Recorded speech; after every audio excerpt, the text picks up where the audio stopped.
Hey everyone, excited to be back for this week's edition of Frequently Asked Questions for Commercial Real Estate. In today's video, what I want to do is talk about a question that I got recently from a new commercial client that I've started to work with. And that is, why do commercial landlords typically not renovate a space for you as a business owner? So in today's video, we're going to explain why that is, and then we'll explain some of the incentives that you can request from a landlord that may be amenable to them, and therefore you can get up and running more efficiently and more cost effectively. So before we dive in this video, I'd greatly appreciate it if you can like and subscribe to this channel. It really does help with the YouTube algorithm and ensures more and more people can hear this message and learn about the many facets of commercial real estate. So now you've done that, go and like and subscribe below. Let's go ahead and dive into this episode. All right. So to be able to give you some context, I started working with a new entrepreneur to try to help them find commercial spaces. And as we started to look at different spaces, we realized that the orientation of the space is slightly different than what they need as far as their business use. And so throughout the process, when we started looking at spaces and submitting proposals to landlords, they were somewhat surprised that the landlord was unwilling to modify the space fully to be able to essentially have a turnkey operation where they could walk in and operate their business. And so they asked me that question, and this is the explanation that I provided them just as an example. So in residential real estate, oftentimes you are given an apartment or a house or whatever, and you have all the functioning kit components of the space to your liking, right? There's a kitchen, there's a bathroom, there are bedrooms, there's whatever else.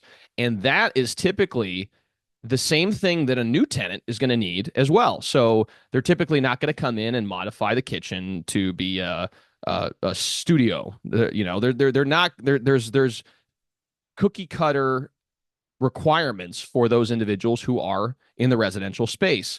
Whereas in commercial, you don't know what type of user is going to be coming into the space. There could be a recording studio that wants a commercial space within a strip center. There could be a grocery store. There could be a barber or a nail salon. Again, there's a variety of different potential users that could come through the space and operate within it.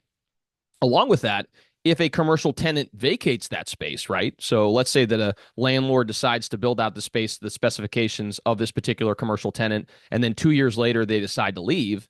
It's not a foregone conclusion that another nail salon, for example, in this would come in and backfill that space, and there wouldn't need to be any build out. It could very well be that maybe the next potential tenant is going to be a barber or it's going to be a restaurant, in which case they're going to have to rip out all the stuff that was done to that space to begin with, and then they're going to have to perform a build out of their own. And so that's a main reason why commercial landlords typically do not involve themselves in the construction process of commercial tenants, because it just doesn't make it gives them no value, right? Because at the end of the day, that space, if you were to leave, will get gutted anyways, and so they're not really going to be retaining a whole lot of value with the space most of the time. There are some instances, obviously, if there's a hood system, grease trap, et cetera, for a restaurant, you may be able to backfill that relatively quickly. But for the most part, you have limited value with the build out for each particular tenant. Now, having said that, that doesn't mean that all landlords are unwilling to help with the process. And so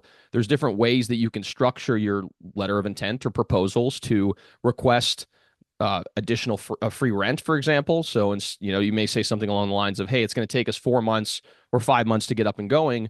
I want to be able to not pay rent for that period of time so that I'm able to get my suite build out or whatever I need to do so that I can start operations. And that's a very common request for commercial tenants. Along with that, you can request what's known as a tenant improvement allowance. This amount allows you essentially an allocation of funds granted to you by the landlord once the construction phases are complete. So, as an example, let's say that you're going to build out a space to be a restaurant, and you request, and it's a 2,000 square foot space, and you request $50 per square foot in tenant improvement allowance. That means that over the course of the project, you're going to be gift or granted by the landlord $100,000 once you hit project milestones. So it may be something along the lines of, once 50% of the work is complete, you receive half your tenant improvement allowance. Once 75% of the work is complete, you receive 25% of your tenant allowance. And then finally, once that 100% is complete, you receive the remainder. So something along those lines. But you're going to have to come out of pocket as a tenant to be able to be able to create that the space to your specifications. So those are just some of the ways that you can structure deals so that, granted, you're going to have to come out of pocket to begin with, but there may be some incentives on your end that essentially help you get up and running at a more affordable way. And it benefits both parties because the landlord gets a brand new tenant that has built out the space, and then the tenant gets incentive in the form of not having to pay rent for a period of time or potentially even getting some reimbursement on the construction costs. So hopefully you gain some value from this video. That's why that's typically handled that way in the commercial space. If you are looking for representation to lease commercial property, I'm a commercial real estate agent in town here in Louisville, Kentucky, licensed in Kentucky and Indiana. I'd be happy to help you with your search. Feel free to give me a call at 502-536-7315, or you can reach me via email at raphael@crescentigroup.com. Along with that, please, please, please like and subscribe to this channel. It makes a huge impact on our ability to reach a broader audience, and we greatly appreciate the support. So thank you again so much for tuning in, and we'll see you all next time.